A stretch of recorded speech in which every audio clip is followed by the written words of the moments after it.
Chapter 19. Emma and Harriet had been walking together one morning and, in Emma's opinion, had been talking enough of Mr. Elton for that day. She could not think that Harriet's solace or her own sins required more, and she was therefore industriously getting rid of the subject as they returned. But it burst out again when she thought she had succeeded, and after speaking some time of what the poor must suffer in winter, and receiving no other answer than a very plaintive, "Mr. Elton is so good to the poor," she found something else must be done. They were just approaching the house where lived Mrs. and Miss Bates. She determined to call upon them and seek safety in numbers. There was always sufficient reason for such an attention. Mrs. and Miss Bates loved to be called on, and she knew she was considered by the very few who presumed ever to see imperfection in her, as rather negligent in that respect, and as not contributing what she ought to the stock of their scanty comforts. She had many a hint from Mr. Knightley, and some from her own heart, as to her deficiency, but none were equal to counteract the persuasion of its being very disagreeable, a waste of time, tiresome women, and all the horror of being in danger of falling in with the second-rate and third-rate of Highbury, who were calling on them for ever, and therefore she seldom went near them. But now she made the sudden resolution of not passing their door without going in, observing, as she proposed it to Harriet, that, as well as she could calculate, they were just now quite safe from any letter from Jane Fairfax. The house belonged to people in business. Mrs. and Miss Bates occupied the drawing-room floor, and there, in the very moderate-sized apartment, which was everything to them, the visitors were most cordially and even gratefully welcomed. The quiet, neat old lady, who with her knitting was seated in the warmest corner, wanting even to give up her place to Miss Woodhouse, and her more active, talking daughter, almost ready to overpower them with care and kindness, thanks for their visit, solicitude for their shoes, anxious inquiries after Mr. Woodhouse's health, cheerful communications about her mother's, and sweet cake from the buffet. Mrs. Cole had just been there, just called in for 10 minutes, and had been so good as to sit an hour with them, and she had taken a piece of cake and been so kind as to say she liked it very much, and therefore she hoped Miss Woodhouse and Miss Smith would do them the favor to eat a piece too. The mention of the Coles was sure to be followed by that of Mr. Elton. There was intimacy between them, and Mr. Cole had heard from Mr. Elton since his going away. Emma knew what was coming.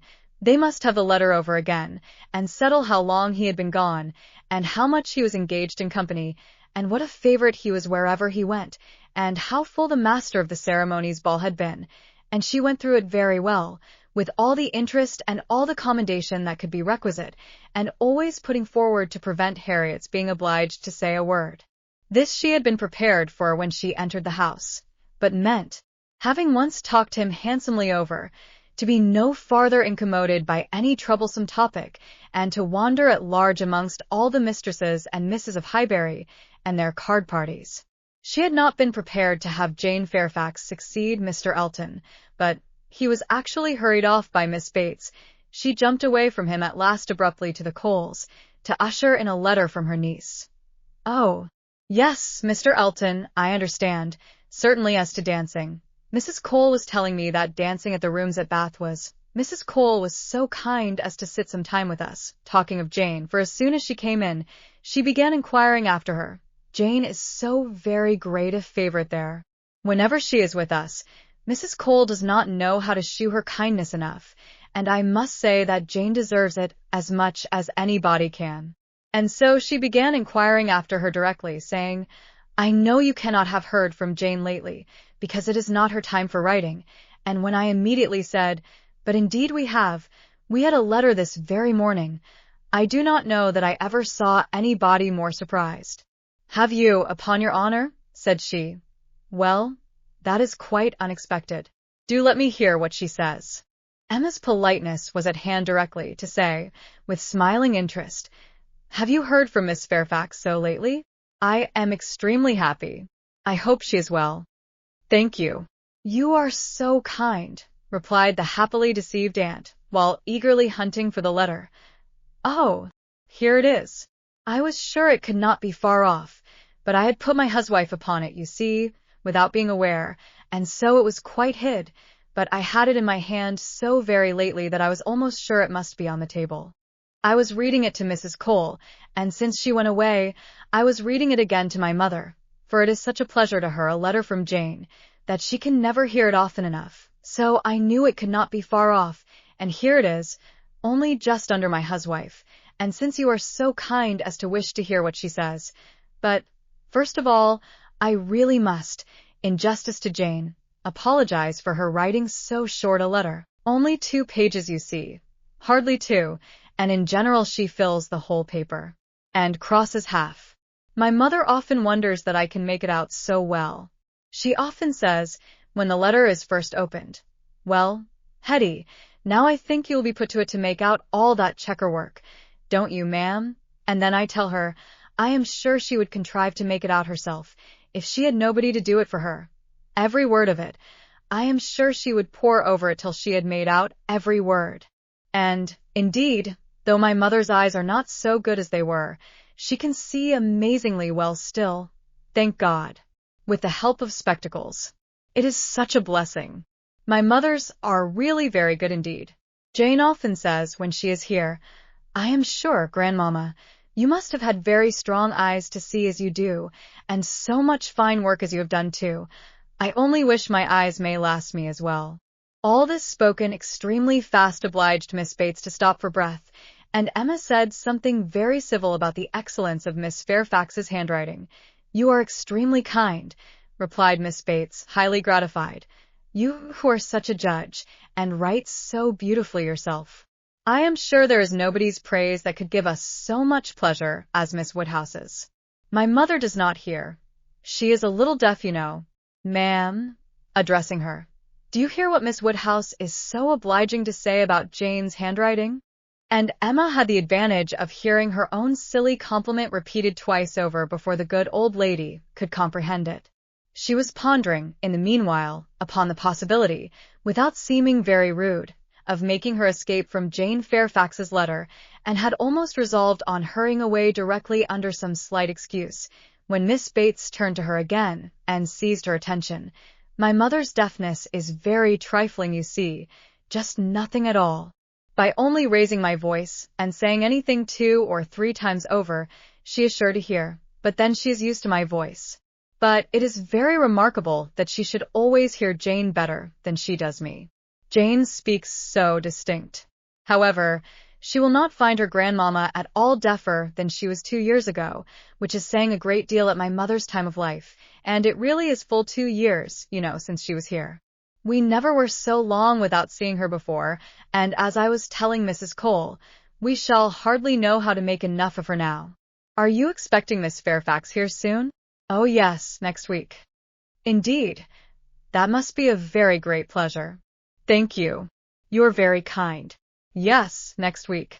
Everybody is so surprised, and everybody says the same obliging things. I am sure she will be as happy to see her friends at Highbury as they can be to see her. Yes, Friday or Saturday. She cannot say which, because Colonel Campbell will be wanting the carriage himself one of those days. So very good of them to send her the whole way. But they always do, you know. Oh yes, Friday or Saturday next. That is what she writes about. That is the reason of her writing out of rule, as we call it. For, in the common course, we should not have heard from her before next Tuesday or Wednesday. Yes, so I imagined. I was afraid there could be little chance of my hearing anything of Miss Fairfax today. So obliging of you. No, we should not have heard, if it had not been for this particular circumstance, of her being to come here so soon.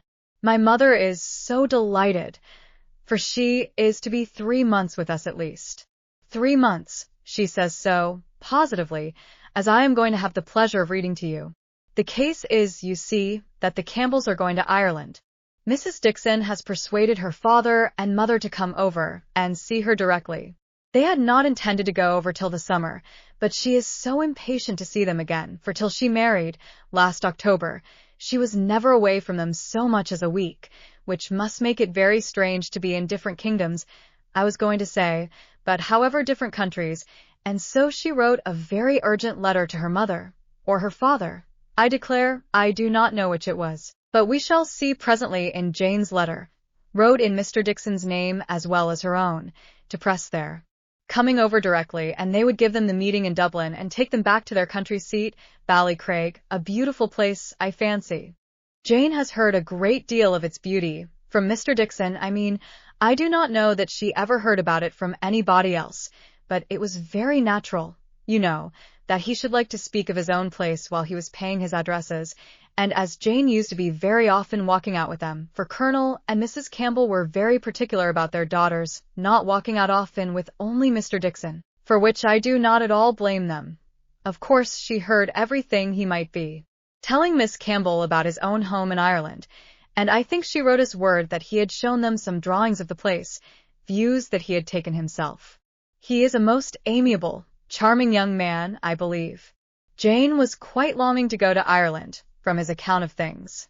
At this moment, an ingenious and animating suspicion entering Emma's brain with regard to Jane Fairfax, this charming Mr. Dixon, and the not going to Ireland, she said, with the insidious design of farther discovery, "You must feel it very fortunate that Miss Fairfax should be allowed to come to you at such a time.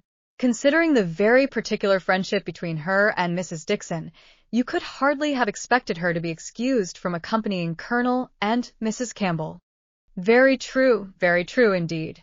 The very thing that we have always been rather afraid of, for we should not have liked to have her at such a distance from us, for months together, not able to come if anything was to happen.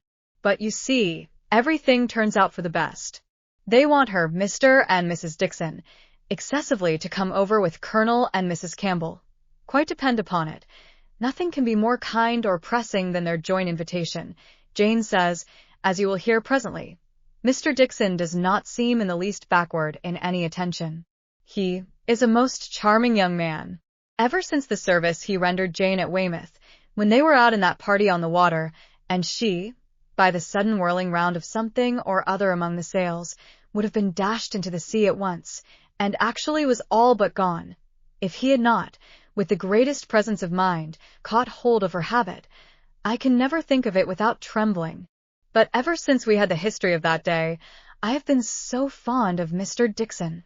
But, in spite of all her friend's urgency, and her own wish of seeing Ireland, Miss Fairfax prefers devoting the time to you and Mrs. Bates. Yes, entirely her own doing, entirely her own choice, and Colonel and Mrs. Campbell think she does quite right, just what they should recommend, and indeed they particularly wish her to try her native air, as she has not been quite so well as usual lately. I am concerned to hear of it. I think they judge wisely. But Mrs. Dixon must be very much disappointed. Mrs. Dixon, I understand, has no remarkable degree of personal beauty, is not, by any means, to be compared with Miss Fairfax. Oh, no. You are very obliging to say such things, but certainly not. There is no comparison between them. Miss Campbell always was absolutely plain, but extremely elegant and amiable. Yes, that of course. Jane caught a bad cold, poor thing. So long ago as the 7th of November, as I am going to read to you, and has never been well since. A long time, is not it, for a cold to hang upon her? She never mentioned it before, because she would not alarm us. Just like her. So considerate. But however, she is so far from well, that her kind friends the Campbells think she had better come home, and try an air that always agrees with her, and they have no doubt that 3 or 4 months at Highbury will entirely cure her, and it is certainly a great deal better that she should come here, than go to Ireland, if she is unwell. Nobody could nurse her, as we should do. It appears to me the most desirable arrangement in the world. And so she is to come to us next Friday or Saturday, and the Campbells leave town in their way to Holyhead the Monday following, as you'll find from Jane's letter. So sudden. You may guess, dear Miss Woodhouse, what a flurry it has thrown me in. If it was not for the drawback of her illness, but I am afraid we must expect to see her grown thin, and looking very poorly. I must tell you what an unlucky thing happened to me, as to that. I always make a point of reading Jane's letters through to myself first, before I read them aloud to my mother, for fear of there being anything in them to distress her. Jane desired me to do it, so I always do, and so I began today with my usual caution, but no sooner did I come to the mention of her being unwell, than I burst out, quite frightened, with "Bless me! Poor Jane is ill, which my mother, being on the watch, heard distinctly and was sadly alarmed at. However, when I read on, I found it was not near so bad as I had fancied at first, and I make so light of it now to her that she does not think much about it. But I cannot imagine how I could be so off my guard. If Jane does not get well soon, we will call in Mr. Perry. The expense shall not be thought of, and though he is so liberal and so fond of Jane that I dare say he would not mean to charge anything for attendance, we could not suffer it to be so, you know. He has a wife and family to maintain, and is not to be giving away his time. Well, now I have just given you a hint of what Jane writes about. We will turn to her letter, and I am sure she tells her own story a great deal better than I can tell it for her. I am afraid we must be running away, said Emma, glancing at Harriet and beginning to rise. My father will be expecting us. I had no intention, I thought I had no power of staying more than 5 minutes when I first entered the house. I merely called because I would not pass the door without inquiring after Mrs. Bates, but I have been so pleasantly detained. Now, however, we must wish you and Mrs. Bates good morning. And not all that could be urged to detain her succeeded. She regained the street, happy in this, that though much had been forced on her against her will, though she had in fact heard the whole substance of Jane Fairfax's letter, she had been able to escape the letter itself.